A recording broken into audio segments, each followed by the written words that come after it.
fortress. They call it. They call it a fortress. Involved a team with a guy who used to play barefoot cricket, and this time it involved a guy who was a security guard not too long back. So I mean, not too much of a fortress, is it? Cam Bancroft was dropped. Then you have the option in Matt Renshaw. Matt Renshaw is Usman Khawaja multiplied by 2 and plus steroids. I feel it's going to be 1-1. India going to definitely win this. 1-1 India. You know what? 4-1 India. Hello, good evening. Welcome to another episode of CU Specials. Monumental, red letter, lightning in a bottle, call it whatever you want. The things that happened at the GABA, and I honestly don't know where India played their game against England. Um, those are things that do not happen very frequently in Test cricket, let alone on the same day and in very similar circumstances. And Gandalf, first thoughts.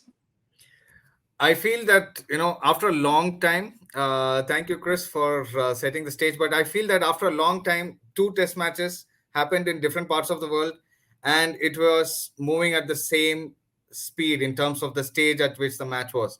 Like thanks to the day-night test match that was in Brisbane, so you had tea break exactly at the same time. There was a lunch break here, and there was no option for a cricket fan to actually switch channels and watch the other test match, right? So that way, both were eerily similar, both test matches, and both ended up making someone else win who was not the favorite to win the test match.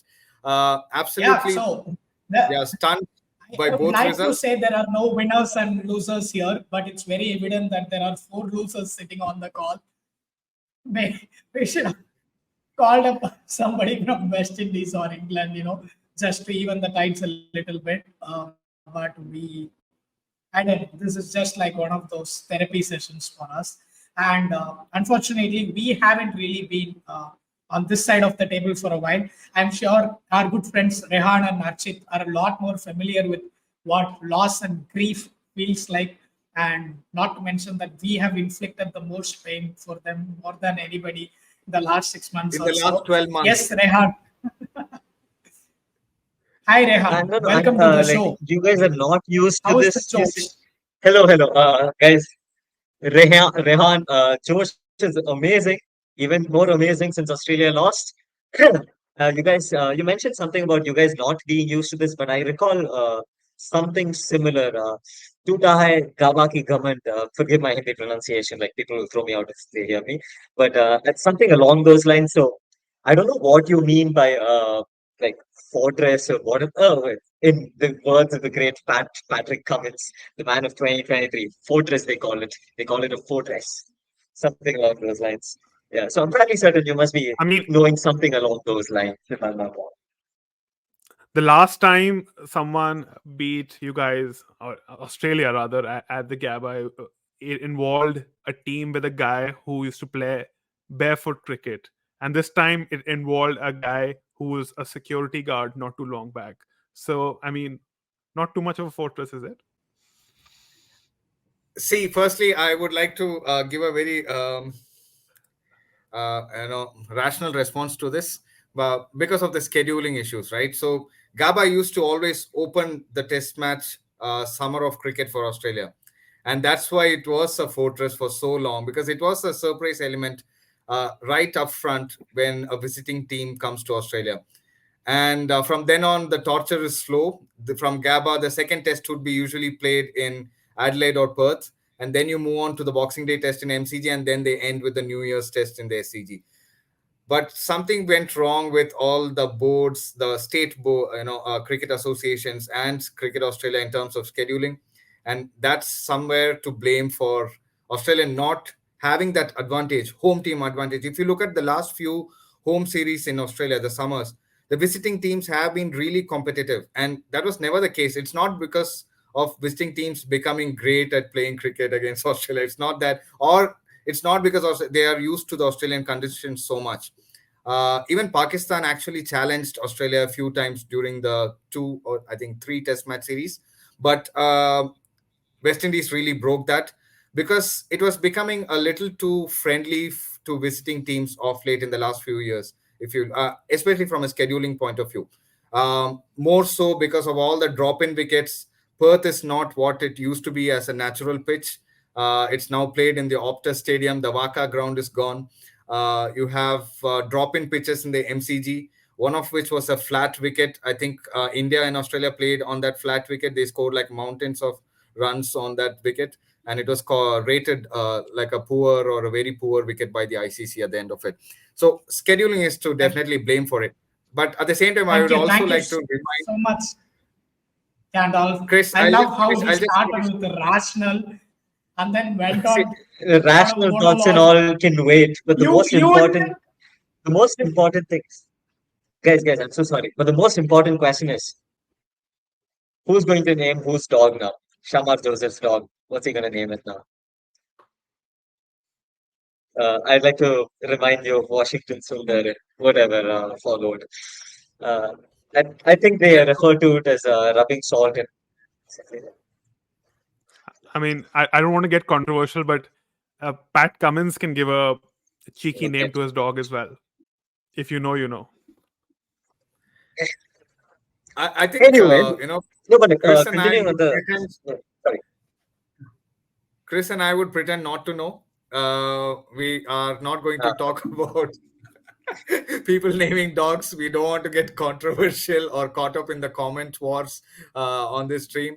But definitely, I think getting back to business or getting back to the talk, I feel that both India and Australia, in general, have trouble with debutant bowlers, or maybe in rare cases debutant batters as well. But generally, debutant bowlers have trouble. Jason Kreja, for example, in India as an off spinner. Uh, Anyone you could name, young spinners, young fast bowlers, even against Australia. Australian team Matt batting Kuhneman. has always, yeah, exactly. Matt Kuhneman, Harbhajan Singh when he played against Australia initially. So, Australians have always had trouble with new bowlers that they have never faced, and I think it's always an unexplored territory for most teams.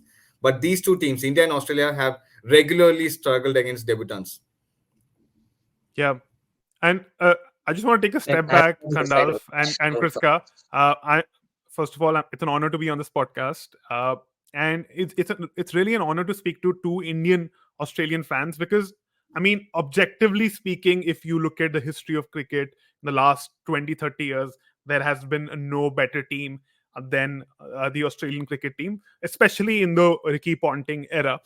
And there's this Shah Rukh Khan dialogue which says ऐसा ऐसा कौन सा खेल है ऐसे जिसमें हमेशा villain जीतता है so which what kind of game is there in which the villain always wins? And for us Indian cricket fans, it was always Ricky Ponting as the main villain of cricket, who used to always win. Yeah, rightly so. And I think the feeling is definitely warranted. I used to, laugh at those comments earlier when people really get angry and personal against Ricky Ponting and people like, Matthew Hayden or Glenn McGrath whenever he sledges.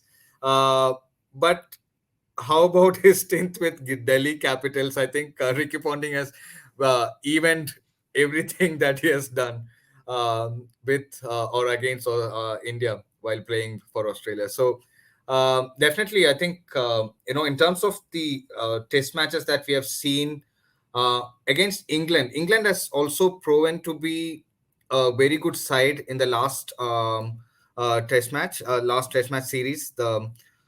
And this time they may go one up if they actually play with the same kind of intensity and Bazball brand of cricket.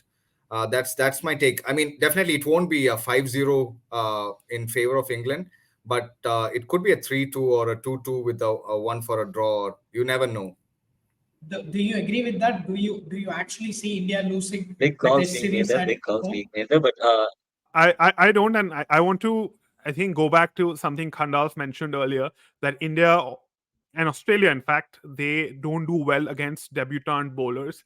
I think both India and Australia, in their home conditions, if they are a bit, for the lack of a better word, cocky. Like they know most likely, statistically speaking, they're going to win. Uh, they don't think a newbie can do much So they just go with the flow. They don't prepare specifically for that bowler. But now that India is aware of the threat, I understand that India will buckle up and play much, much better. Secondly, coming to Bazball, I think we were, as Indian cricket fans, misunderstanding Bazball a bit. We were just thinking it's about playing T20 cricket in test matches in white clothes. There's also an advertisement that comes on Geo Cinemas saying the same.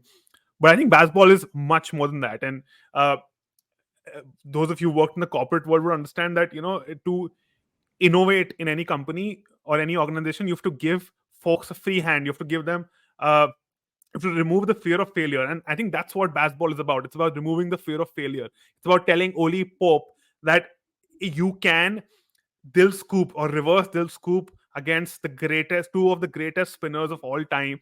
And if it works, then great, we win the match. If it doesn't, it's completely fine. You won't get dropped for that extra risky shot. Because, if you defend, we know we're going to get bowled out anyway. So why not try the risky shot? And in a way, the risky shot is actually the less risky shot, because if you defend, you're going to get out. So, yeah, I think incredible captaincy by Ben Stokes.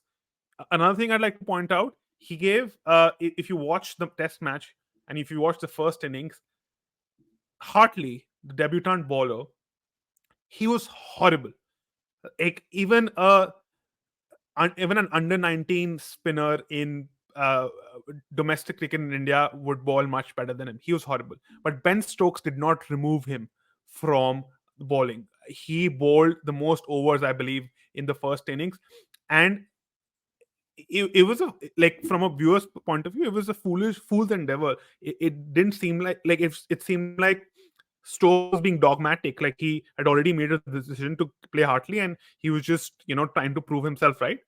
But no, what he was doing was giving Hartley confidence. Hartley learnt by bowling those tens and hundreds of overs, which he wouldn't have if he was stopped from bowling. And he used that experience of bowling in the first innings and completely kicked India's butt in the second innings. Yeah, and to add to him as well, like what basketball does initially, yes, the upping the ante and playing their natural game, removing the fear of failure, and with a lot of England cricketers, their natural instinct is to be playing attacking cricket. It doesn't always have to be 6 runs per over, 5 runs per over.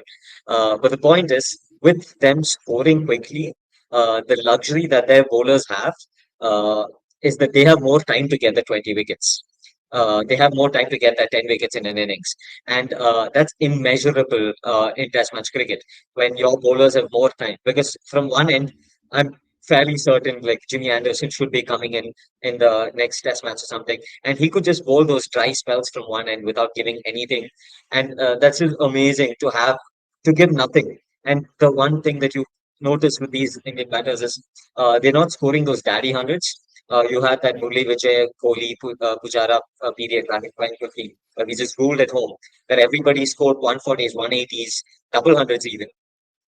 With the introduction of the rank turners, they're going hell for leather.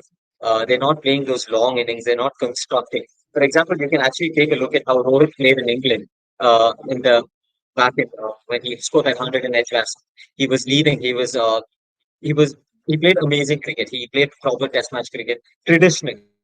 Yeah, I think we have lost Rahan, but just to the point about baseball and playing fearless cricket, I totally agree with Archit and Rehan also, who made the point about baseball being more than just playing brash shots and getting away with it.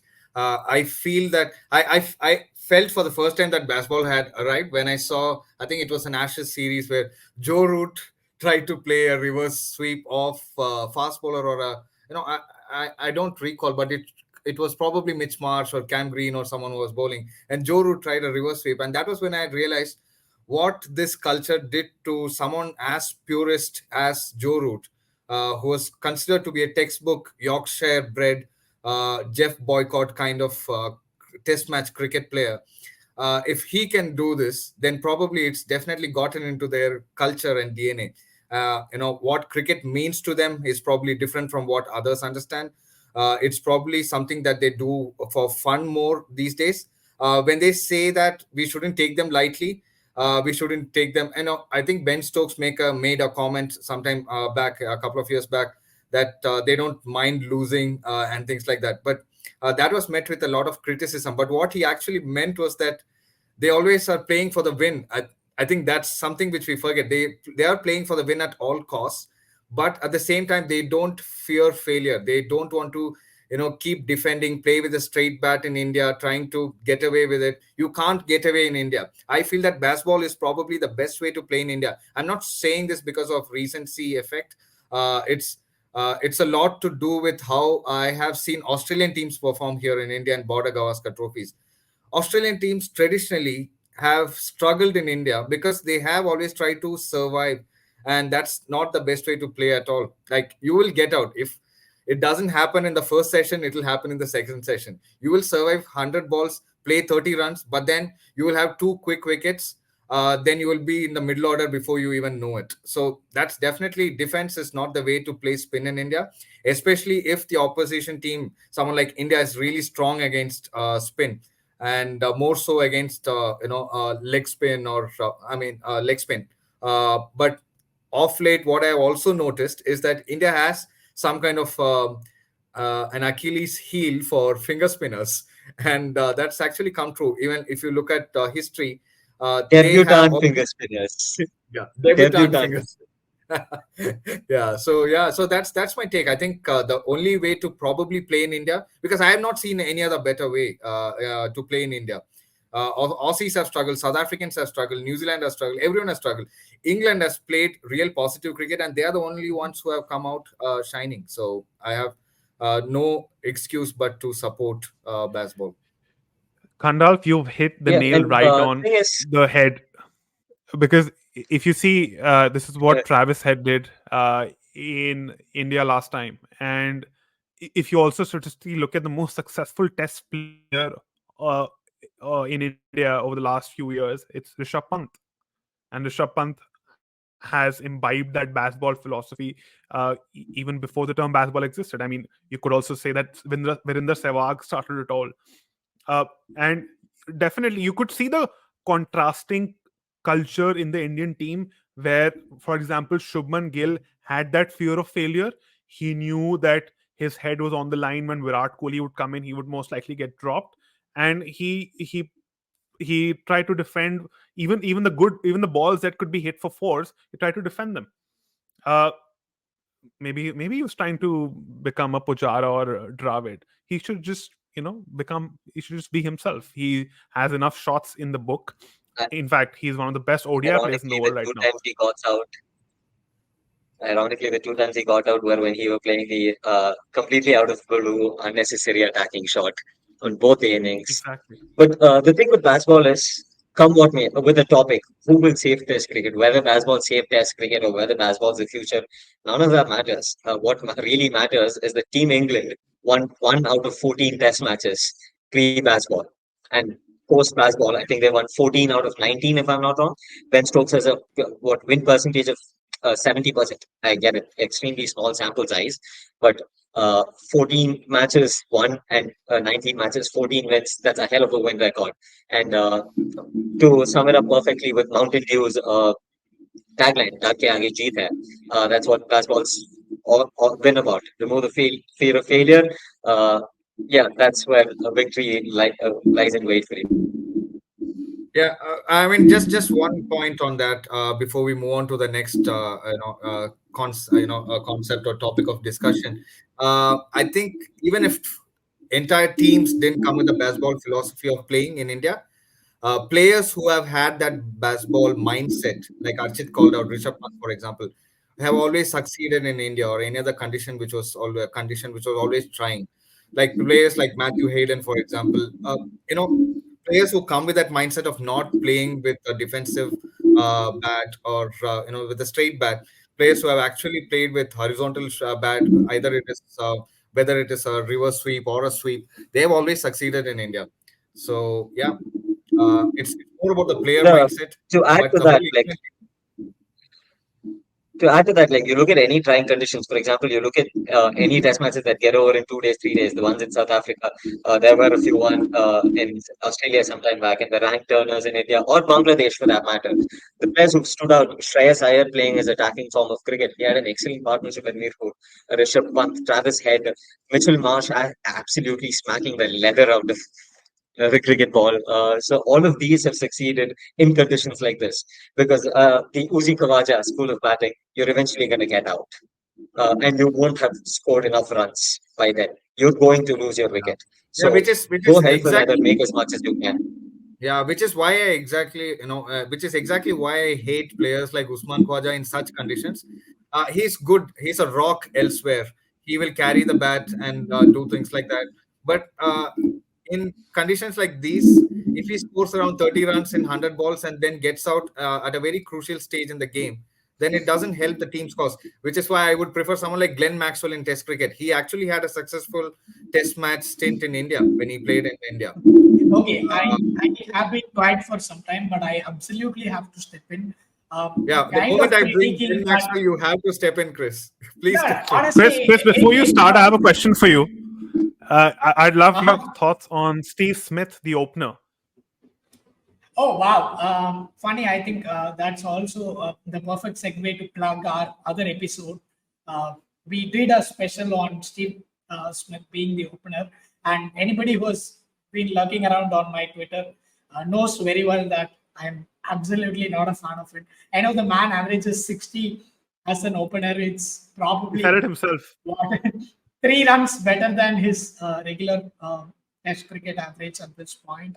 But I don't think that's actually going to be helpful to Australia in the long run. Simply because Steve Smith, with his mentality, and he has this uncanny ability to reinvent himself at any stage of the game in the middle of a game. That, in a way, no other cricketer can. But the likes of young Cameron Green or Mitch Marsh or even somebody like Travis Head, you're all of a sudden asking the entire lineup to bat a place higher than what you've been conditioned to all your career.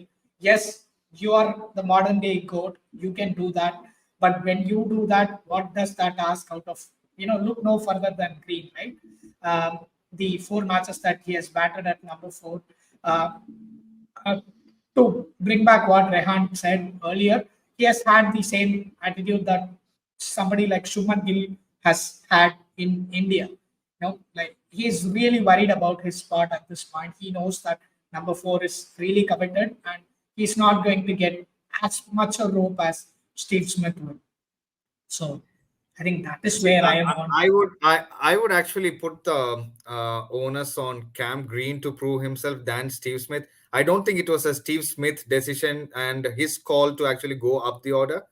Australian cricket has always taken less risks when it comes to its openers. So if you even look at Hayden Langer just going off, and even before that Mark Taylor, Slater going off, it's always somebody in the middle order or the especially the upper middle order, number 3 or 4, who has always stepped in. Someone like Justin Langer, who came from number 3 or number 4.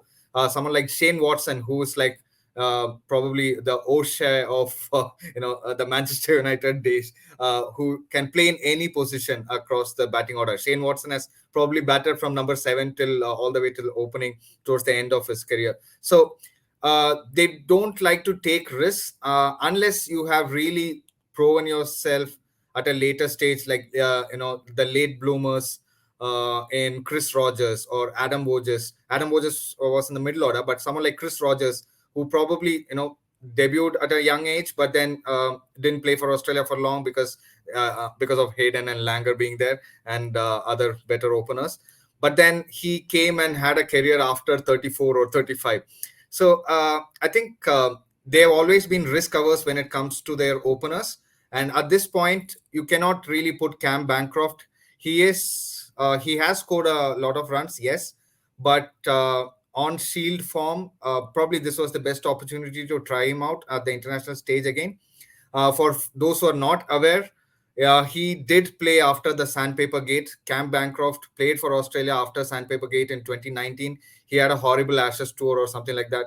I and have then no idea what you're talking about. You and then can't he was go dropped. about making up words. I don't know what is the sandpaper that he talks of. And then I'm then sorry, he was was it the Ashes that was null and void? all right. So he was That dropped. Cam Bancroft was dropped. Then you have the option in Matt Renshaw. Matt Renshaw is Usman Khawaja multiplied by 2 and plus steroids. So is Matt Renshaw is not going to play at a 40 plus strike rate anytime soon in Test match cricket, unless you call it the Big Bash Test or something like that. So I know he can play aggressive strokes in while playing for Brisbane Heat, but Matt Renshaw is basically Usman Khawaja's taller Queensland brother standing on the non-strikers end. So he is not the option. And who else do we have? We had Cameron Green himself as an option to open the batting, but then that would be a bigger gamble than him being at the middle order. And especially because Cam Green has played at number 4 for Western Australia for the longest time and has an average of around 55 or 60, almost close to that, at number 4 for Western Australia. Exactly. So why would you not try Cam Green at 4? And now that Cam Green is not really successful at 4 after playing a couple of test matches, is it time to relook? Is it too soon? Should we give a longer rope? Is the question that we should ask. Uh, of course, Mitch Marsh is no more knocking at the door. He's become the mainstay of the Australian cricket team in the lower middle order. So Cam Green is definitely, nobody is definitely, dropping him after that award ceremony speech. yeah. Nobody is dropping him after that.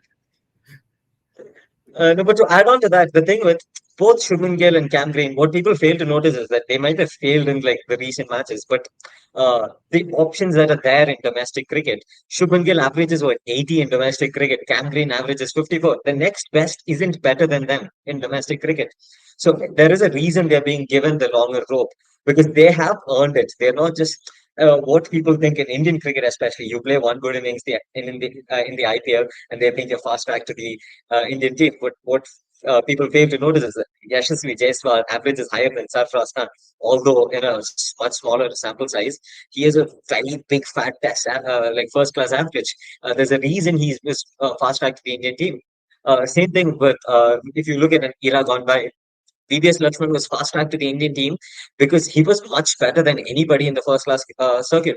He was just a level above them. The same thing could be applied to Shubman Gill, Yashasvi Jaiswal, or like Cam Green. Matt Renshaw, Bancroft, they're both good. They're very good. They're good for the Sheffield Shield, the domestic circuit, but they don't look like they're stepping above.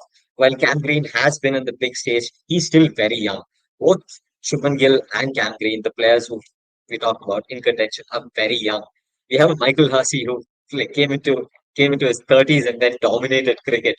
So we have sufficient time for them to establish themselves. In fact, So in yeah, fact, let's give them Rehan, an even longer. totally agree with you there. And in fact, why should you look farther or further than Mitch Marsh himself, who was given the probably the longest rope ever for any middle order Australian all rounder? He's Mitch Marsh hasn't had that breakthrough success for a long time until the whirlwind 100 that came in the Ashes, and that's when people decided, okay, he's the guy who can change games for us, and he should be there in the middle order along with Travis Head to take the game away from the opposition. So Mitch Marsh is a good example of a success story of putting that belief in someone and then staying with them.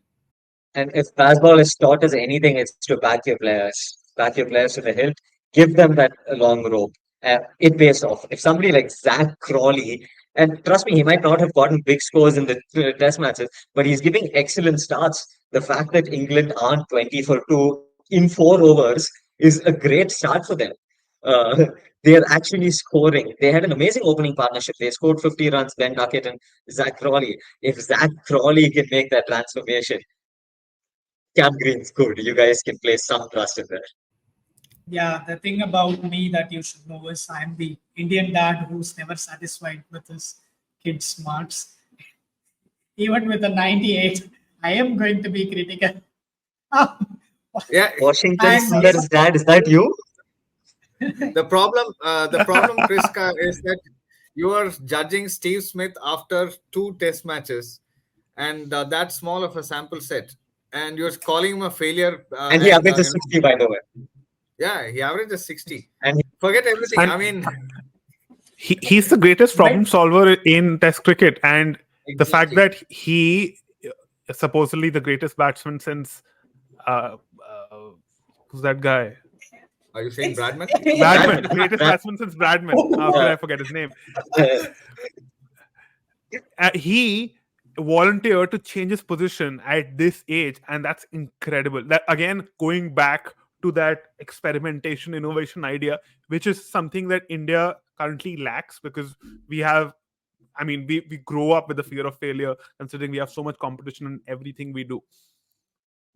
So Yeah, and I I think kudos to Steve Smith. If it works, doesn't work, doesn't matter to me. But kudos to him to shed his ego and to move out of his comfort zone at this point of his career and open the innings, which is the hardest position in Test cricket. I'm sorry. I'm sorry. exactly. I would have taken this for anybody else, but with Steve Smith, he just wants to. He doesn't want to wait for his batting. I don't think it's about his ego or anything. He just doesn't want to wait Yeah, to bat. The man just wants Yeah, to go out the very first ball. yeah, absolutely. that's I true feel as the well. same too. But on a serious note, I think the point about this being actually a selfless act, Kriska, it's not because Steve Smith wants to prove himself again in some place. It's actually the riskiest spot. If he wants to just cat back, he can always stay at number 4 or number 5 and come and save his numbers. But this is actually the riskiest spot in test match or in cricket in general, which is why you don't see most openers average more than 45. 45 for an opener is actually a very good average batting average to have by the time they end their careers, which is why you even say that David Warner is a great opener because he changes games like for quick 40-50 runs. You are basically 100 for 2 wickets, and then number 3 or number 4 comes. Steve Smith doesn't want to wait until that happens, so that's why he's now opening one. But I want to shift our attention and topic to another thing quickly before we talk of saving Test cricket. Are pitches which turn square, like the ones in India, the minefield pitches, are they really hurting India's chances? Are they backfiring? Is my question, because it used to be a time where Indian batters were really good against spin, and that used to be an advantage. But these days, India is not any better, is what I feel, other than, let's say, someone like Virat Kohli, who's on par with Steve Smith in terms of fixing. And I mean, what I meant by fixing is in terms of fixing problems in the team and adapting as the game goes on. So, Guys, you heard it Freudian first slip. here. You heard it first here. Clickbait. okay. This should be the title. Get that. That was not a Freudian slip, I think.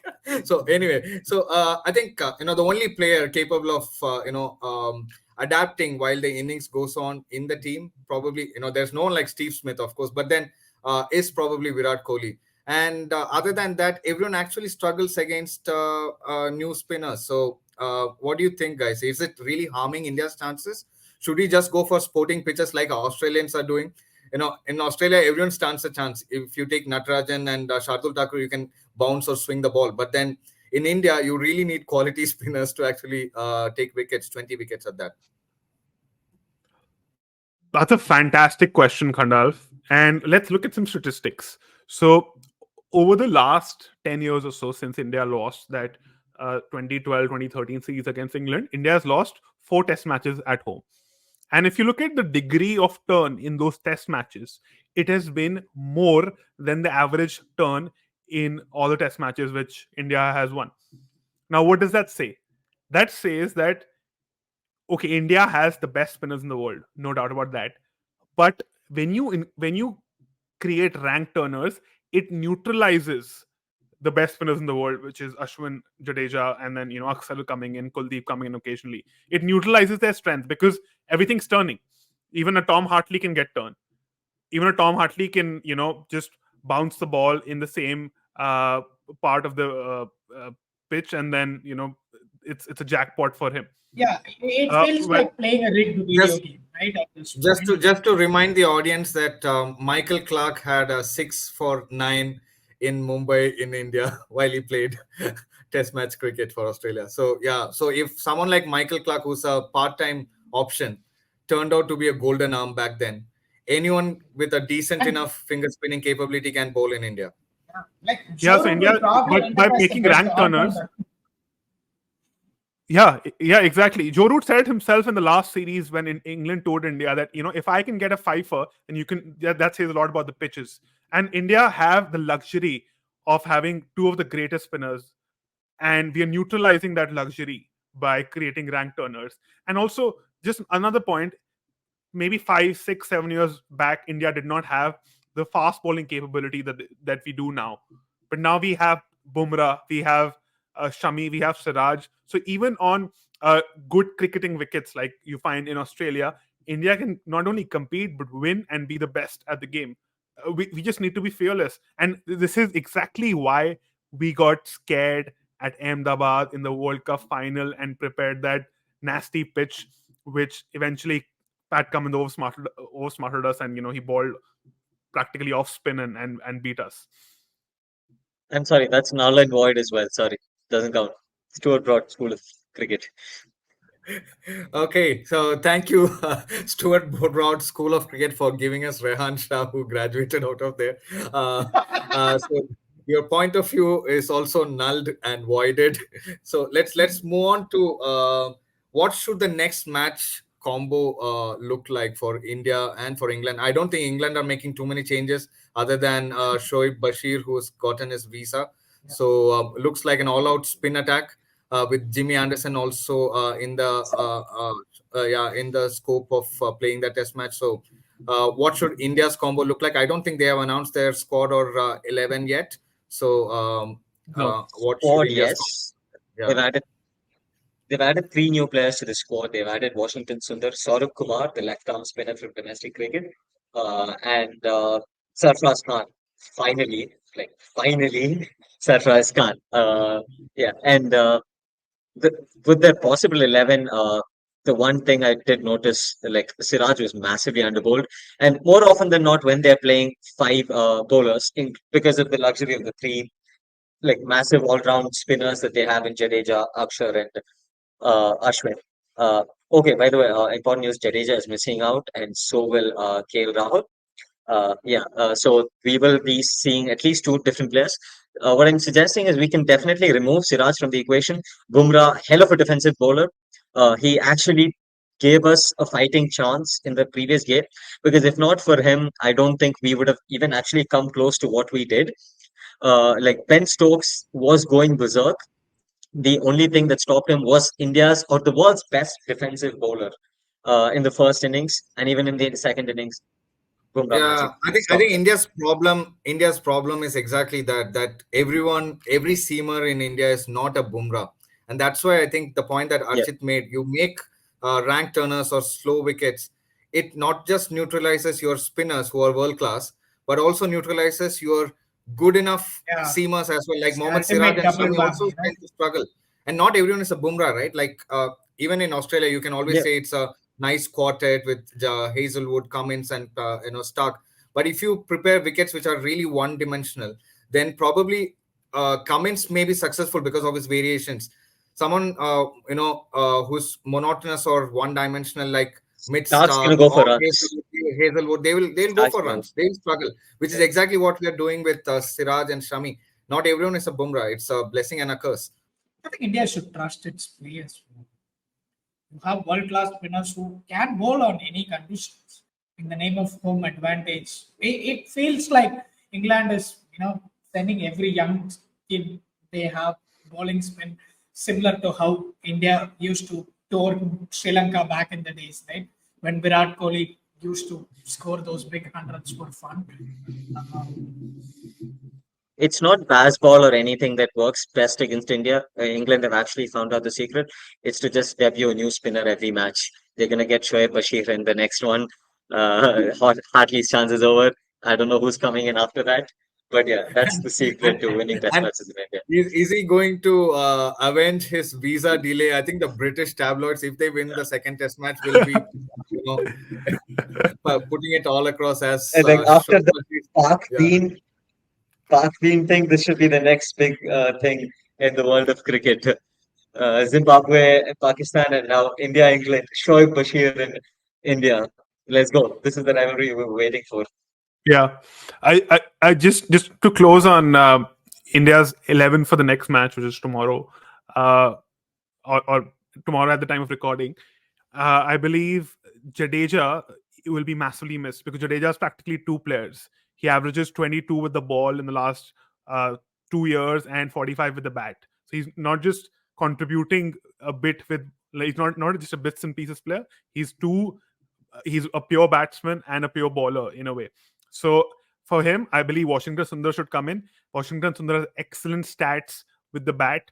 He's won us a couple of games, one of them being Gabba with the bat, and he can. I think they might He remember has that. that. Well, Yeah, he with his height, he can probably trouble the English batters. And second, as you actually said, Rehan, Siraj, it was practically useless. Kuldeep should come in just to add some variety to the spin attack. Uh, just to add, just in case the pitch flattens out a bit, uh, do that Shane Warne thing and get some bold outs. For KL spot, that's a tricky one. Either Sarfaraz comes in or Patidar comes in. I'd personally go with Sarfaraz. Uh, I'd give Gill one more game before Virat Kohli comes in and takes his spot. And yeah, that'll be my 11 for the next match. Yeah, I think we spoke very little about Shamar Joseph, Shamer Joseph. Yeah, I'm sorry if I pronounced it wrong, but I think that has been a real hell of a story in terms of how it brought West Indies cricket entirely to life, right? So, and uh, everyone was criticizing West Indian cricket, especially after they didn't qualify for the One Day World Cup, and Test cricket is almost virtually dead in West Indies. If you look at any of the grounds, maybe people are following it on screen. They are probably listening to the commentary and things like that that we do not know of. But then, if you look at the stadiums, they are playing Test cricket to the empty gallery. So I think it still is almost on the verge of death. But this will give some hope in terms of influencing youngsters to pick up the game there, especially the longer format. After someone like, let's say, Kieron Pollard or Chris Gale and Andre Russell and all the T20 IPL generation of players who really excelled in the shorter format. After they saw all the there's a money, reason for that as well. yeah, Yeah, like because ICCs, we have to blame the ICC for that. They're very, very poor revenue sharing model. About 60-70% of is going into the big three. The associate nations and everybody else have to share a very small part of the pie. There's just no money in playing Test cricket. And the one thing, a lot of athletes are criticized for playing for money. But the thing is, you have to understand that they are working professionals as well. This is a job for them. And as opposed to normal people, they have what 20 years at best to earn a living, while we have like what 40, 50 years. Uh, we like the cricketers and athletes do not enjoy that luxury. They have 20 years to make a living for the rest of their lives. There is a reason they go into T20 cricket, etc. Yeah, so I just wanted to add to that. yeah, I just wanted to bring that topic up so that we round up on what can actually save or boost Test cricket. I just want to hear a quick one-word answer from each of you to see what will actually save Test cricket. Is it going to be day-night Test matches? Is it going to be penalizing slow over rates? Or is it going to be sporting pitches? Or is it going to be Bazball? So, what's your take on what can actually rejuvenate Test match? I'll go first. I'm just gonna answer what I just said. It's none of those. It's a better revenue sharing model. Pour more money into the game. You'll have more people playing the game, better people playing the game, and better watchable sport. You mean the big three should start redistributing some of the money that they get? A couple of things. I think one, we need to make Test cricket more entertaining, more sellable to audiences, and that should involve 4-day tests, making 110 overs in a day, and so that we fulfill the quota of 440, 450 overs. But start on Thursdays, end on Sunday, uh, combine it with the weekend. Let people like understand your audience.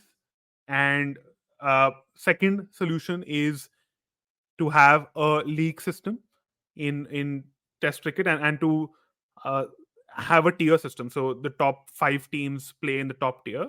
and then there's a second tier that increases the possibility of narratives in Test cricket. A West Indies doing well against Australia, uh, uh, or say a West Indies doing well against Sri Lanka could mean that they jump one tier above into the first tier. So that increases the narratives in Test cricket, and eventually increases, the how much you talk about Test cricket, increase the branding of Test cricket. Uh, so yeah, those will be my two solutions in short rather. Chris, like usual, you may have a controversial answer, so go for it. Yes, it's also going to sound absolutely ridiculous considering what I am wearing. So this is Australia's World Cup winning, fan merchandise. But I think it's very evident that uh, we have an overdose of cricket, and T20 is not going to go anywhere. And it's very clear people love Test cricket for what it is, right? The nostalgia and everything. And the one format that does not seem to make sense to me anymore is ODI. 7 hours, 50 overs each. And I watched Test cricket, I watched T20. I think I watched all formats in the stadium. And Test cricket is still entertaining to watch in stadiums because of the slow build up and everything. And 5 days of cricket, and it could still go down to the last over. And T20 sells itself. ODI, I don't really see where it's gonna fit in the scheme of things. I say make it a sacrificial lamb. Just focus on two formats. Maybe the 100 will become more mainstream. But that's my solution. Yeah, what I actually feel is, I partly agree and partly disagree. I used to think that ODIs are probably a curse in the current age, but I feel that probably the sweet spot that you're looking for in terms of the duration of the game and everything else in Test cricket, and the innovativeness of T20 cricket, marry those, and then probably ODI cricket is right in front of you for so many years, and then we probably then just didn't see it, or still not seeing it. That probably that's the sweet spot. It's really entertaining, but the only problem is playing too much of it, and in bilaterals it makes it really boring, like meaningless bilaterals. So even Test cricket got boring when it was meaningless. So I would still qualify that term. When you make something meaningless, it loses its essence. The World Test Championship is probably what something which gave some little glimmer of hope to Test match cricket. Otherwise, dead rubbers wouldn't matter anymore. I don't think even West Indies would have actually played with the same kind of enthusiasm, but for a World Test Championship shot. I mean, it's a far shot, but still, any team can actually compete for it, right? So you give them the opportunity to compete for it, despite any match being a dead rubber. So make one-day internationals meaningful through some kind of a league system or whatever. I mean, I don't know the ideas right now, but making it meaningful would be better, because that's got essentially what you're looking for in Test cricket. Like, it's not too long, not too short. You got players who can actually adapt and change the game over a period of time. The middle overs is essentially what Test cricket is. The middle overs that you see in one-day cricket is the beauty of Test cricket that we appreciate. How one evolves, the batters, the slow spinners, field going out, no power plays, things like that. So I think, yeah, I mean, a great discussion, gentlemen. So we will definitely be covering more on this, and after the second Test match that England plays against India, with hopefully an Indian win to add more spice to the series that is going to be a long series, and hopefully not a really long series for India. And Kriska, Archit, Rehan, thank you so much. We will meet again, and please Hey, subscribe. before we close, predictions: 2 Oh, 0 yeah. or 1-1. I feel it's going to be 1-1. India going to definitely win this. 1-1 India. You know what? 4-1 India. The Lulu is Just the to add, new Lulu. So just to add some spice, 2-0 England, and then Virat Kohli comes in and saves Indian cricket 3-2 yet again. eventually. And does Would he be the get back the perfect story after captaincy what that happened in Australia. and does he get back the captaincy that Virat Kohli fans have been craving for after this? Ideally, I you think should. that's the way Depending on forward. whether Virat Kohli I think craves we it. just saw Test cricket. I think Virat Kohli comes back 3-2, gets the captaincy Yeah, I back. mean Rohit Sharma gets like he has no energy on the field when the chips are down. Yeah, I He's think we sleeping. all witnessed it, and that's been like a very glaring critique of his captaincy right from the World Cup final. Like when the chips Yeah. are down, you see his heads dropping, shoulders drooping, everything happening. Yeah, absolutely. It's like watching All But right. Brawls pleasure to do from this. Thanks for having us, Kandalf and Kriska. This was a lot Absolutely. of fun. Thanks, Rehan. Thanks, Thank Archit. you, It was man. so much fun. Yes. Yeah. We will see again in another episode of CU Specials. Next time on something else, this time on cricket. Please do watch out for the space, subscribe, like, and share as much as you can.